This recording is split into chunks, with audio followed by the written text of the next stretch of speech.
Hey guys, it's Julia, welcome back to my channel. So today I'm going to be doing a quick video. The video of me looking like an absolute mess, but we're rolling with it. So today I'm going to be doing 10 of the hardest things about surgery that I personally found hard. And they're in no particular order, it's just random order. And it was pretty easy to make because obviously surgery was really hard and there was lots of hard things, so yeah. The hardest part was actually limiting it to only 10 things. But yeah, so let's just get started. The first hardest thing that I've got on my list was sitting. And I actually think sitting up was harder than walking, honestly. They come in and they make you sit in a chair for about an hour, I think, like the day after your surgery. Well, they try, but I hated it so much. If you've watched my surgery videos, you'll see how much I hate it. I just had to go inside myself. It was the worst thing in the whole world.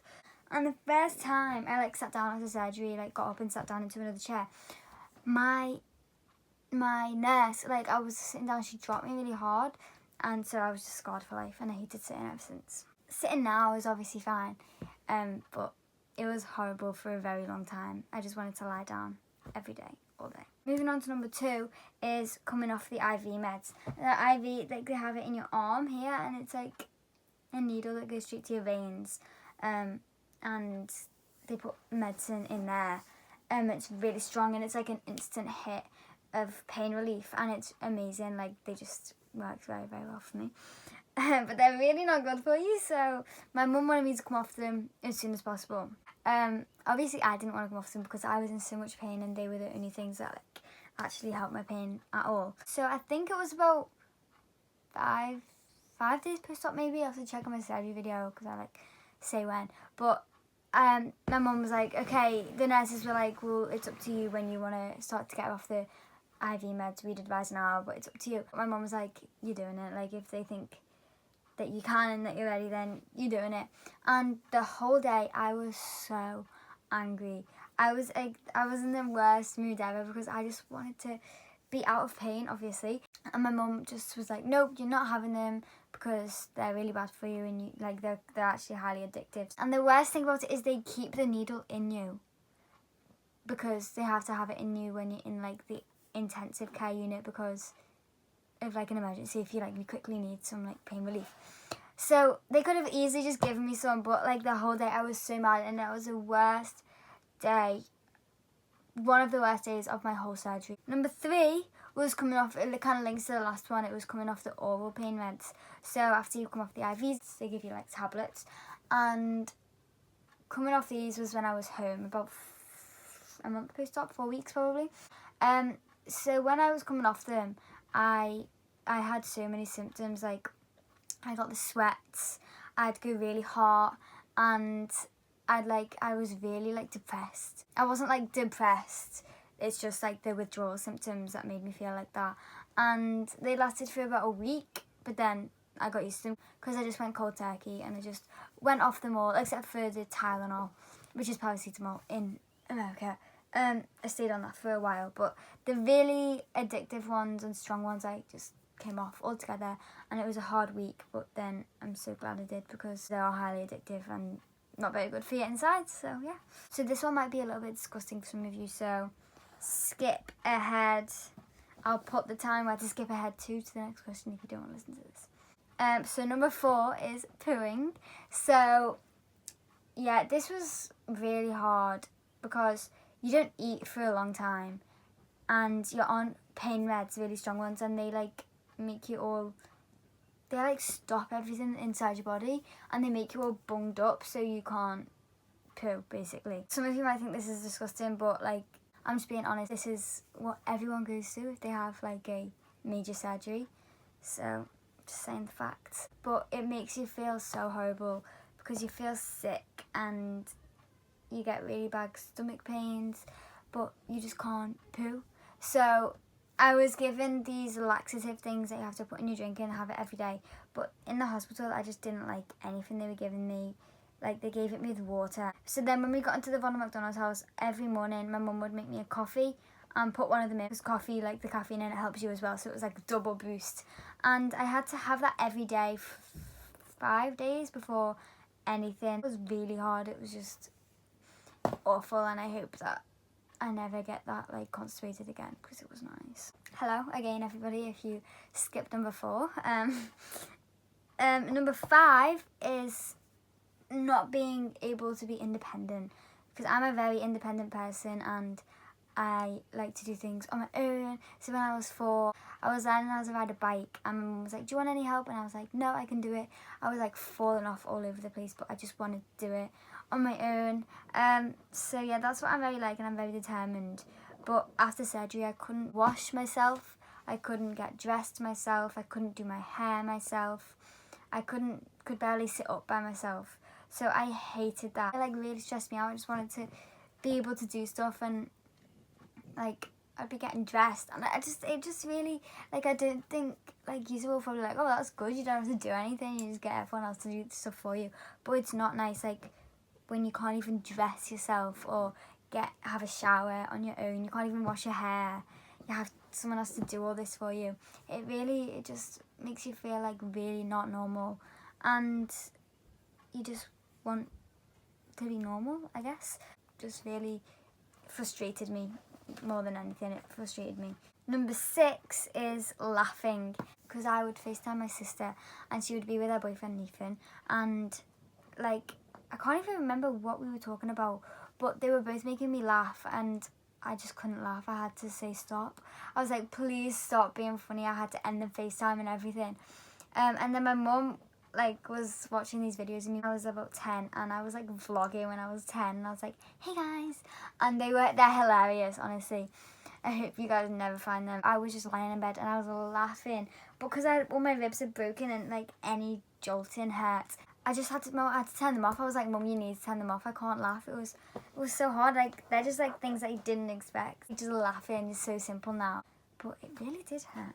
So number 7 on my list is having 2 surgeries. So obviously this isn't for everyone, but after the first surgery, I had 10 days to recover for the next surgery, and I honestly didn't want to do anything.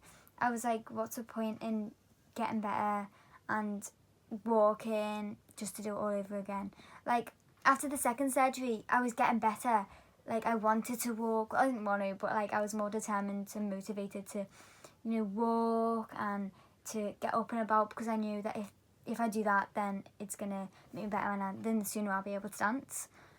But after the first surgery, I just didn't see any point. I had no motivation. I was so low. I was like, what's the point in doing all this just to go through it all over again? But I had to, because I had to be like fit enough to have another surgery. But that was hard mentally more, because like I just knew like I was just gonna have to go through it all again, and I knew the pain I was in. It was so hard. I don't really remember much from after the first surgery, because I was off my face on like pain meds, but my mum said that I was very low, and that was definitely one of the hardest things, getting better just to go through it all over again.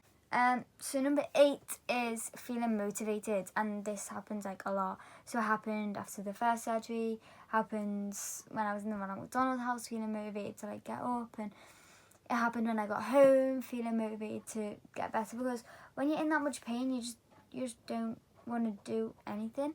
And I remember when I got home, I was about 6 or 7 weeks post-op, and I was still in pain. It feels like your recovery is never going to end, and that made me just so unmotivated, and just you don't want to do anything.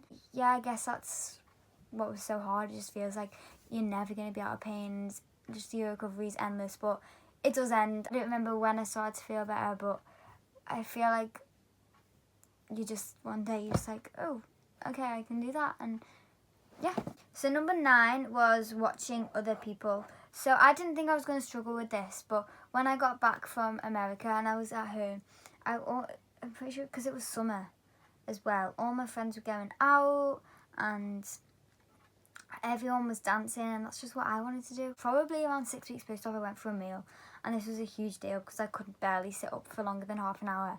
and I had my dinner, then went home straight away because I couldn't handle it. Everyone was like, oh, it's fine, don't worry, Jules. But like, I was leaving the restaurant, they were all just sat there, and just watching them was really hard. So obviously, as you can imagine, it was hard.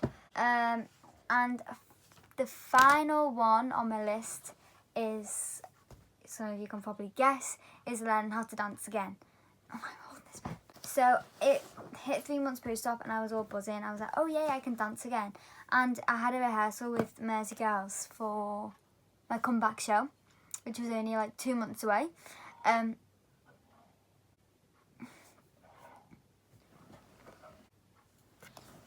dog is like there's a next door neighbour and they have a dog and there's like a little gap in our fence, so they always bark at each other.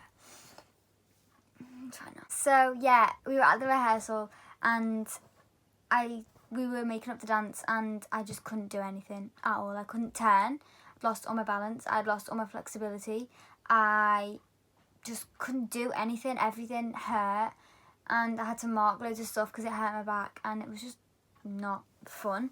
So after the rehearsal I just wanted to cry and I was just really angry at myself because I just want to be better and I'm not very patient with stuff like that.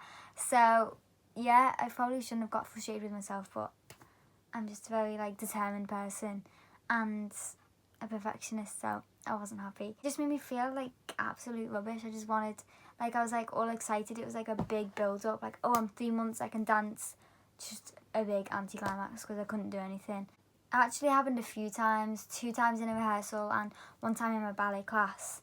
I just couldn't do stuff, so I just started to cry because I just wanted, like, I was meant to be better. I just wanted to be able to do everything I could do before, and everyone was like, you need to be patient, but it's the hardest thing ever. Like, it was just horrible.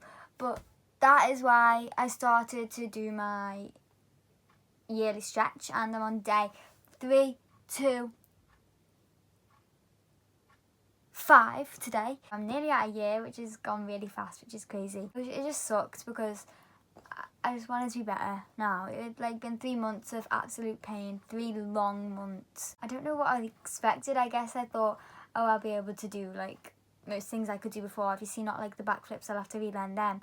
But it was just so much harder than I expected. Obviously it just made me more motivated to get everything back, so that's why I started the yearly stretch, and I've now got back my flexibility. My turns are coming on really well, especially with like dance college, doing them every day. And my tricks, obviously I got them back, so if you want to see some like before and after of my tricks and stuff, go to the link in the description because I did a video on it last week. And it's got all my before and after exercises and everything, so yeah, check that out. A couple of weeks before surgery, I went in thinking, I will just walk, like even if it's pain, I'll just do it because I will and I'm determined. But when it came to it, I didn't want to. It was so much harder than I'd ever expected. And I am really proud of myself for getting through 2 major surgeries. Like, it's just not something you can say. I've gone through 2 major surgeries in my back, and sometimes I have to like realise what I've actually gone through. If I can't do something because of my back, I do have to let myself off and try not to get angry with myself because I have gone through 2 major surgeries. But yeah, I hope you all enjoyed this video. Thank you for watching, everybody. Let me know if you've had surgery and if you found any of the same things hard, or if you found any other different things hard, because I know a lot of my subscribers have scoliosis or have had surgery. So yeah, let me know, and make sure to subscribe to my channel. Everybody subscribe now, and click the bell, and I'll see you next time. Bye.